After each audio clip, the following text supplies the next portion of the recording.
Well, I'm Speedy Biscuit, and this is my submission for Crypt NecroDancer Amplified Story Mode. This category was recently showcased in one of the hotfix shows, I believe, one that's focused on good soundtracks, as a relay race, or relay run, excuse me, with myself running Arya at the end of the run. It seemed to go over pretty well, so I figured I'd offer it here as a solo submission, running the entire story mode here. Story mode consists of all 4 characters with unique storylines and endgame bosses. So that's going to be Nocturna, Cadence, Melody, and Arya, all in a row. If you die in a story mode run, then you have to start all the way back at the beginning. That said, for marathon safety, if a death does occur, I can just continue off on whatever character I lost on, so that the run doesn't get set back the full 30-plus minute duration if late game death were to occur. Anyway, we'll start with Nocturna. So we start with Nocturna here. Nocturna, by the storyline, is kind of a prequel character. She was added in the DLC. She's a vampire with a transform spell that she'll always have. Allows her to transform into a bat, which has a 4 damage close-range attack, health regeneration every 5 kills, and vision of all enemies on the map. The downside is that while you are in bat form, you can't use any items that you picked up other than spells. Spells are the only thing you have access to in bat form. That even includes things like the potion, which are normally meant to kind of be an extra life, but if you're in bat form and you die with a potion in your inventory, it doesn't matter. Potion's not going to save you in that case. One of the interesting things about the bat form, beyond it doing 4 damage, which is obviously a lot stronger than the 1 damage you start with, is that it gives invincibility frames for a full turn after, like the turn during the transform cast, and the turn after. You can use that to deliberately tank some hits in ways that are helpful. Like just tank a boss, tank a new boss that's about to stomp on your face, and then just take it down really, really fast with that 4 damage attack immediately after. Nocturna also starts with the Cutlass weapon type. It has a 2-tile reach, and will parry incoming melee attacks if you are attacking on the same turn. Anyway, I guess I should also explain the basic mechanics of Crypt NecroDancer for those not aware. Crypt NecroDancer is a roguelike dungeon crawler with a rhythm-based timer. So it's essentially turn-based, but you have a very short amount of time to think about every move. So yeah, the time pressure can be pretty strong. It's pretty hard to figure out what the optimal move to do in a given situation is in such a short time frame. And yeah, things can get messy really, really fast. Swap to a glass build here. Glass weapons are the strongest in terms of damage output. They deal 4 damage on attack, but they break if you take damage, so it's a double-edged sword. It's a very high-risk, high-reward build. Seeing the transform spell coming into play there, just using it to tank the hit from Coral Rift, and then counter-attack back with the lethal strike, or if you have 4 HP. I do have glass armor here, though.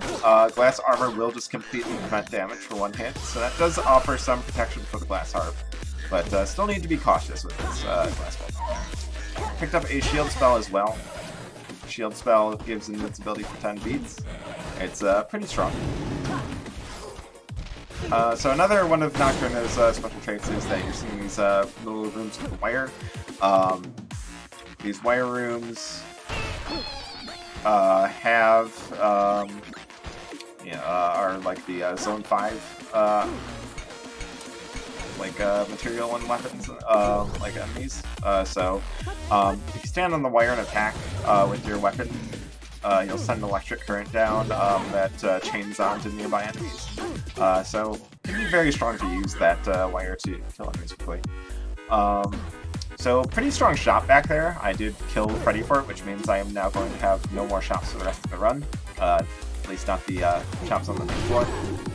And swap to the Titanium Rapier, which is 2 base damage and deals double damage on a distance lunge.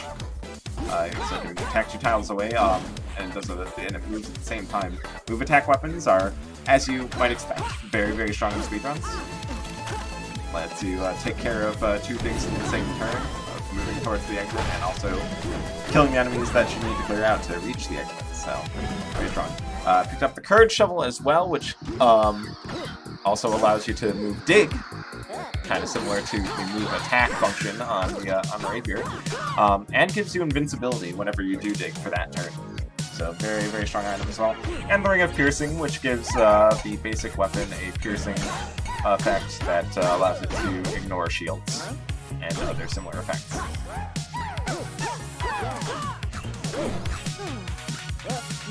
So we're on Zone 4. Zone 4 is a very, very complicated zone. At least in terms of enemy types. In terms of layout, it's the simplest zone altogether. It's just a big square, and you always start in the opposite corner from where the exit is. But all the enemies in the zone are extremely complicated. You kind of see some pretty crazy interactions there with the electricity sparking over to pixies, which explode, which kill the mini-bosses, creating a pretty crazy Rube Goldberg chain reaction. Thankfully worked out pretty well in my favor. If it hadn't, I still have a lot of safety on deck. I have a potion, which is an extra life. I have the shield spell to pop if things get dicey, which is full damage immunity for 10 beats. Taking the trapdoor there. Trapdoors just skip you to the next floor. If you haven't killed the mini-boss yet for the current floor, though, you have to fight it at the start of the next floor in the little penalty box. Thankfully, with the strong weapon I've got, that's not too much trouble. So yeah, Zone 5, the entirety of the floor has that wire going on, so you can get that electricity rolling pretty much throughout the entire floor. Create onto Blast Helm there, which is really good.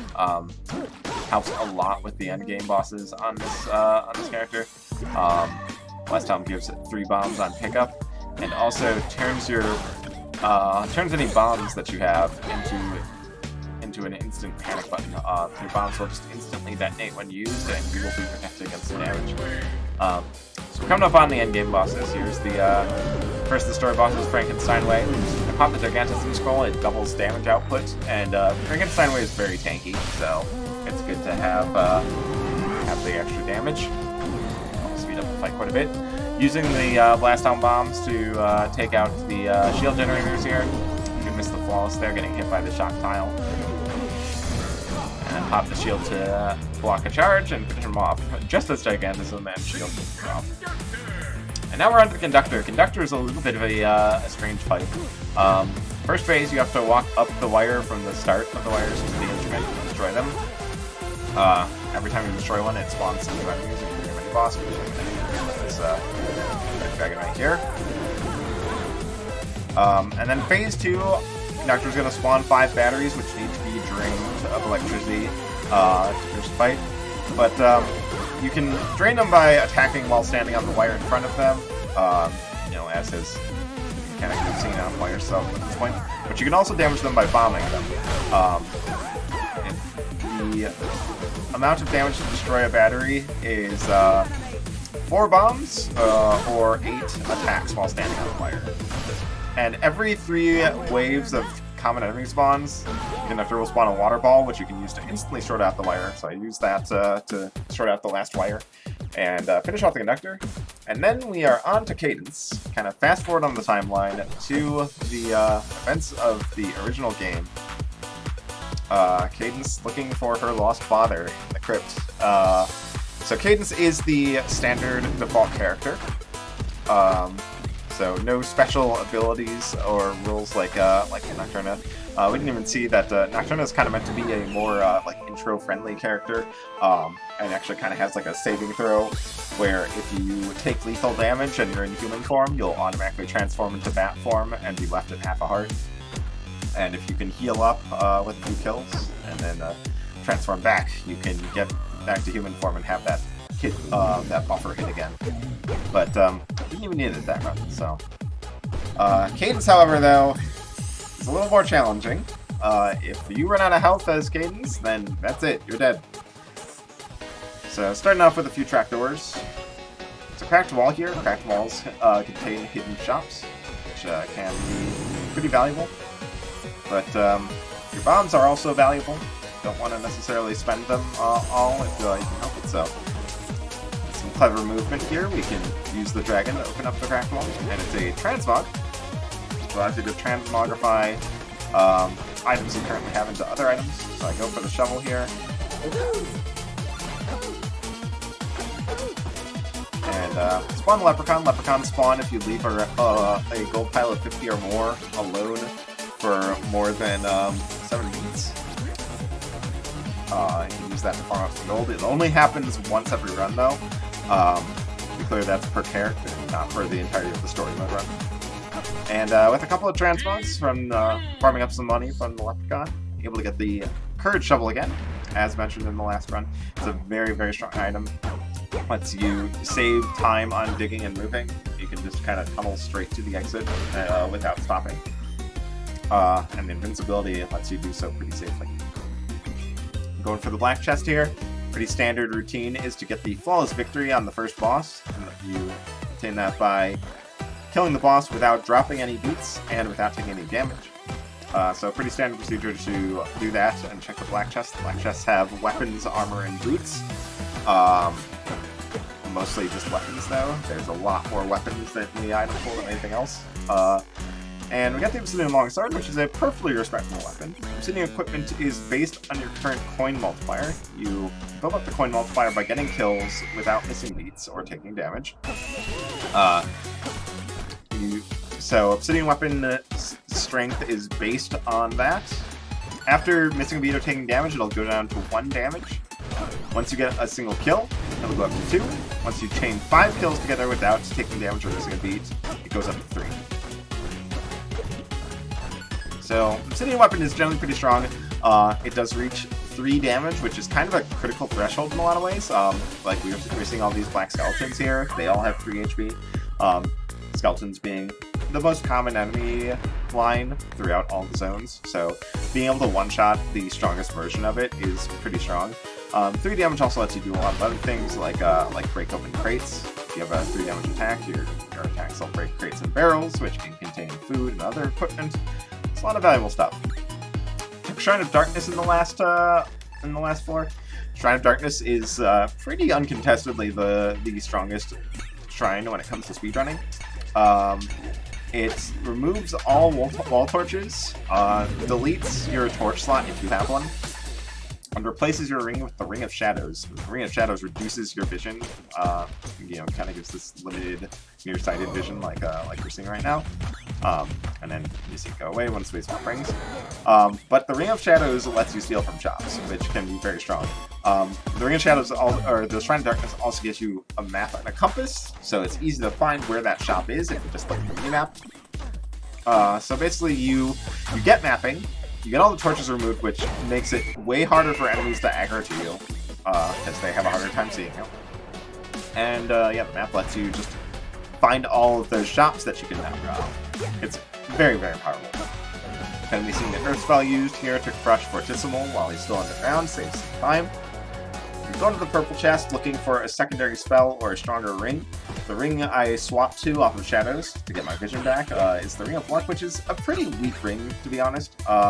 It increases the quality of items found in crates to its max version. So basically, if there's a food item in a crate, basically like healing food item with no special traits or side effects, it won't be an apple, which heals 1 health, or cheese, which heals 2, or a drumstick, which heals 3. It will always be a ham, which heals 4.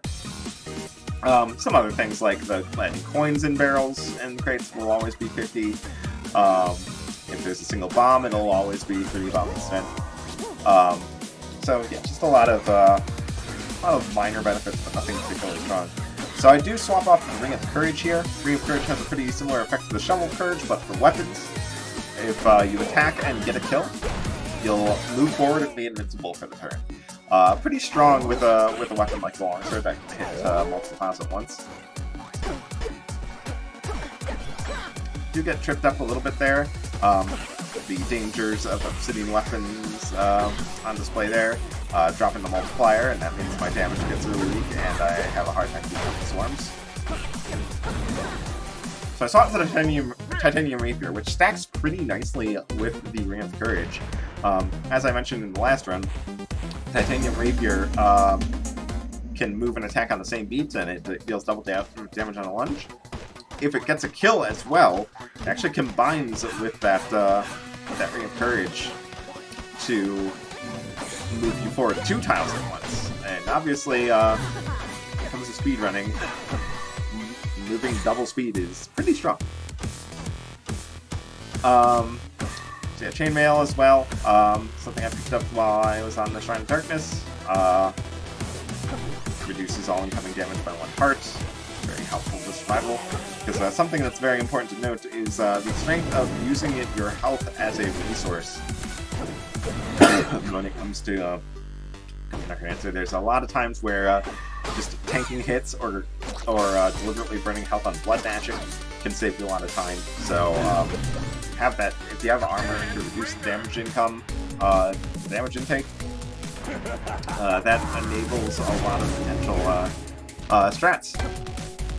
So I'm trying to go for the Earth kill here. Unfortunately, not really finding something to crush against. Sometimes you can spawn.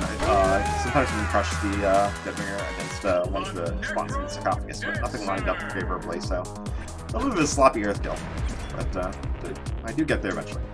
Earth spell does push bad enemies back harmlessly, unless they can't be pushed back, like either because they're blocked or because they're frozen. In that case, crushing them against the gong for the kill. And yeah, it's infinite damage that bypasses all shields when your spell deals damage, so pretty strong. So we're on the NecroDancer fight. First phase, you either have to do button puzzles or bomb through the stage, so having bombs here is very useful. And then you finish them off with the Golden Loop, which is a move attack weapon. It attacks all surrounding tiles to and from wherever you move. Very, very strong weapon, and is going to be the focus for the next character, Melody.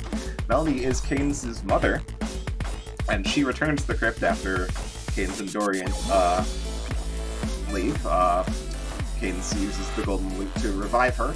Melody died in a plague several years ago, but Loot has the power to bring people back. But Melody knows that this loot is not quite as it seems, so wants to go back into the Crypt to talk to the NecroDancer to get some answers. So yeah, loot, as I said, is very strong. It attacks all tiles surrounding the tile you move to and from. But it has one very, very glaring weakness, and that is that you cannot attack enemies directly. If you try and attack an enemy directly, just by walking into an enemy next to you, you're just kind of gonna bump into it and not accomplish anything. It won't push it back. It won't deal any damage. Nothing. So you have to be very careful about getting fully surrounded by enemies. If you find yourself in a situation where you are blocked by enemies on all 4 sides, that can just potentially be game over. Thankfully here we got the early Fireball spell from the Urn, which means I always have an option to clear out a full surround. Because blood magic can always be cast for blood cost, even when it's off cooldown, when it's not on cooldown. So you can see up the top right there, it says 7 kills or 1/2 heart. So Fireball can always be cast for 1/2 heart. And at 3 damage, it will clear out most small fry that could be surrounding. So should be pretty safe on that front. Plate armor is pretty strong as well. It's actually, despite Melody not being able to get any weapons other than the Golden Loot, it's normally common strats to still take the black chest from the first boss, because with all the weapons gone, you're guaranteed to get some kind of armor, and it's most frequently going to this plate armor. But having to find the plate armor early on in a hidden chest on the first floor, so I was able to check the purple chest instead and pick up that bomb spell. So Death Metal is going to use the Fireball spell, some blood magic to just finish them off quickly. Going to the purple chest looking for a good ring, or maybe a better spell. The Fireball is very strong, the bomb spell a little less so, especially since I already have 5 bombs. The purple chests contain all the magic items, so like spells, scrolls, tomes, rings. But yeah, getting the Ring of Gold is kind of eh. Ring of Gold increases the amount of gold dropped by enemies and automatically collects all gold whenever you move. Not the most useful in the speedrun. Can have a long-term benefit though. Might give you enough money to afford some items that you otherwise might not have been able to. But generally, there are a ton of other rings you would rather have first. Notably, Ring of Peace, which reduces enemy counts and gives you an extra heart container. And Ring of Regen, which gives you a free 1 heart heal at the start of the floor. Both of those very, very strong for Melody. Ring of Mana, which powers up your spells to their greater versions, can be pretty valuable. Even though Mana Bomb is not very good. Mana Bomb actually usually more of a double-edged sword than anything. Makes your bombs deal infinite damage, which means you can't cut off your own bomb for any reason. Just be toasted. So using the Fireball spell to finish off the Coral Rift fight, check out the purple chest, again looking for a better ring. Get the Freeze Tomes though, which is nice. Goes into my useful slot, and it's 2 casts of the Freeze spell. Gonna freeze all surrounding enemies for 7 weeks. It's quite strong. Back on Zone 4, and Melody can have a particularly scary Zone 4. Mostly because of 2 enemies. The Warlock and the Pixie. These Warlocks right here, the little guys. They swap positions with you when you kill them. And with Melody just always dealing damage to all surrounding tiles to and from wherever she moves, she doesn't really have much choice of who she attacks. So you can get into really bad situations where there's a Warlock that's like right next to a really nasty threat, but you're next to it, and no matter what you press, you're going to attack that Warlock and teleport to it. So, Pixie's kind of a similar deal. Pixies explode if attacked. And once you get a Pixie next to you, you can't really make a move without it exploding, so things can get a little messy if you're not careful. We are almost to the end of the Melody run. Coming up on the King Konga fight, going to be using this Freeze Tome, the Freeze Konga to throw. Save some time, as otherwise you would teleport around the arena random. And we're on to Zone 5. Did take some pretty big damage towards the end of Zone 4, so that potion is gone, down to just 2 hearts. But with the plate armor, that is quite a few big hits I can take. Plate armor going to reduce any incoming damage by 1.5 hearts, which means most enemies will do half a heart. Armor, to be clear, cannot reduce damage to 0 based off of just defense stats. Again, there's like special armor types like the glass and heavy glass that prevent a set number of hits and then break. But even from enemies that already only do half a heart of damage, even with all this defense, they're still going to deal half a heart of damage. Using the bomb spell to finish off the Minotaur before it can run away. And we're on to the NecroDancer fight. 1 heart on deck, gotta be careful here. So, there's a little strat we call luring here, which is used in the NecroDancer fight on Cadence as well. If you're 4 tiles out and 1 tile to the side of the NecroDancer, he'll step towards you, and then you can just rush towards him and hit him before he moves away. If you're any closer, he'll just always run away. But, yeah, with that exact right positioning, you can just catch him before he has the chance to run away. Luring is very strong and saves a lot of time in both NecroDancer fights. Anyway, we are on to the final character of the run, Arya. So, as the story goes, Arya, once Melody reaches the bottom of the crypt and talks to the NecroDancer, she finds Arya, who the NecroDancer betrayed many years ago and left her body in the bottom of the crypt. And Arya knows the truth about the Golden Loop. It's a cursed artifact that needs to be destroyed, and she knows how to do it. So she takes the loop from Melody and leaves the crypt to go destroy the loop for good. which brings us to the conclusion of the story. So we have the Shriner here. Shriners offer 3 shrines for 50 gold each. You can only take 1, but you can still bomb them for the items they drop on bomb. But if you do so, you have to fight 3 dragons. I was pretty confident in my ability to do so, since one of the shrines I was bombing was the Shrine of War, which drops the Ring of War. Ring of War gives you +1 damage and a knockback effect on your attack. The knockback interrupts enemy movement, so yeah, able to use that to just block the dragons out and kill them quickly. Not too much to worry about. And then I use the war effect to kill the main floor Freddy for that Courage Shovel and the compass.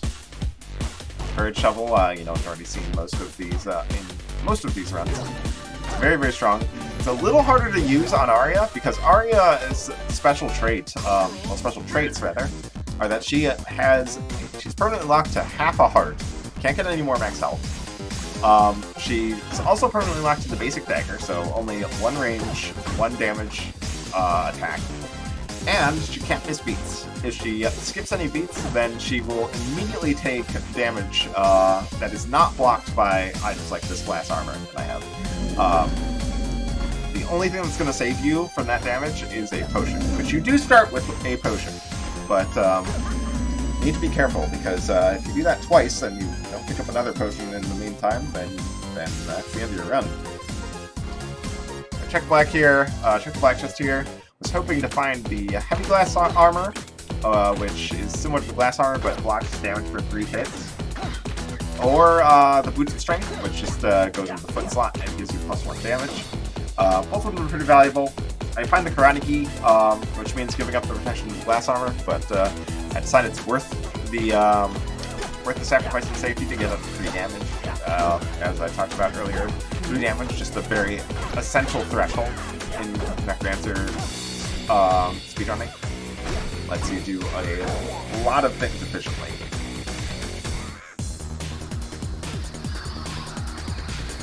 So, whenever you kill Freddy, 1 zone later, he will attack you as the shopkeeper goes. He always spawns on the exit stairs, which you can use for mapping in most cases.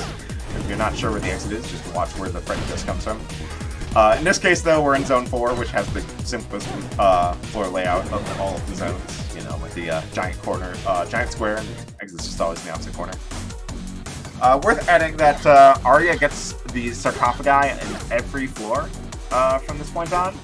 But unlike with other characters who have to destroy the sarcophagus in the exit room to advance, Arya does not have to destroy them. She just has to kill them. So there's those boots of strength I mentioned I was looking for. Getting myself up to 6 damage at this point. The spiked ears provide 2 damage.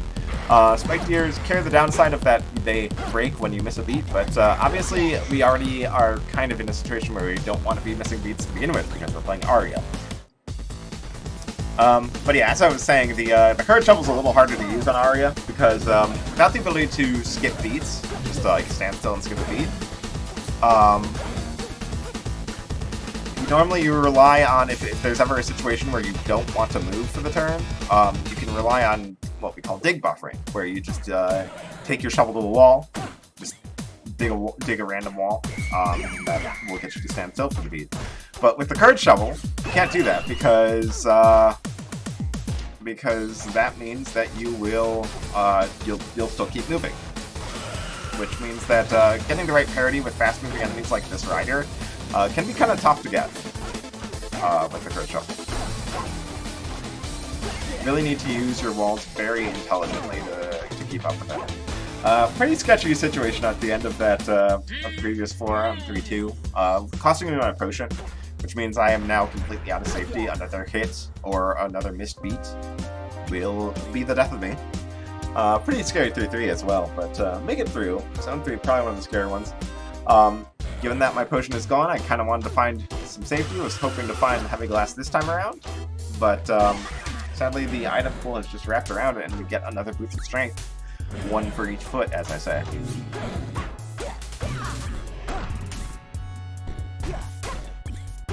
So we're almost to the Crypt exit. We're, you know, again, we're going through the zones backwards, so we're on, what Zone 2 for everyone else. That is Zone 4 for Arya. The enemy pools also kind of bleed over. Like we see some pink monkeys from Zone 4 there. We saw some large armadillos from Zone 4 as well. We see Blade Masters from there as well. Like, there are a lot of enemies that you wouldn't normally see in these zones. One of the most notable and most challenging ones to deal with is are the spiders here. And the spiders, when they show up in this first zone, can be really tough to get around. So around the final zone, yeah, in fact, spider right here gives me a lot of trouble. Ring of Frost there. Ring of Frost is a fairly respectable ring, but not really what I'm looking for here, so way rather just have the damage to one-shot everything. And just a couple more floors to go. Coming up on the second boss room. We use the Fireball spell. We are aligned towards the exit. And we're on to the final floor. Unfortunately, this is a pretty unfortunate layout. No fast dig through straight to the exit. Gotta go around this level boundary in the center. And around this set of tier 3 walls to the side. Which, these walls can be very dangerous, especially because our Courage Shovel only digs tier 2 walls, so can't dig it or buffer against any of those.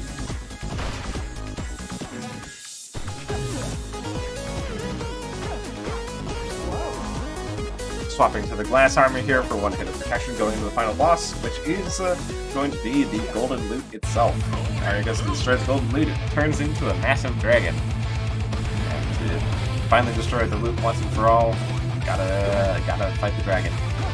So there's a really nice quick kill setup for the loot, but sadly it's a little RNG dependent, and we did get what is called a forward rider, where a skeleton rider spawns out of the front side of one of the sarcophagi in the back of the arena. Which does kind of hose the strat a little bit, but after a little bit of rerouting, able to get it on the rails, and there we go. Finishing off the fight, walking past the final wave of fire pick shots, and that's the end of the run. Yeah, there's some good incentive, donation incentive potential. You can set different characters to different soundtracks, and we go through 4 different characters, so potential for 4 different either 4 different bid wars or just setting the 4 characters to the top 4 selected soundtracks. There's a large variety of soundtracks. I think there's like 8 or so. Yeah, this just showcases all this story mode content. You can also have an incentive to enable the cutscenes if we wanted to see the story unfold. But yeah, very wide range of play styles showcased across these 4 characters. Kind of really is a nice sampling plate of some of what NecroDancer has to offer. And yeah, that's all I got. Thanks for considering this run, and I hope to be able to run this in SGDQ.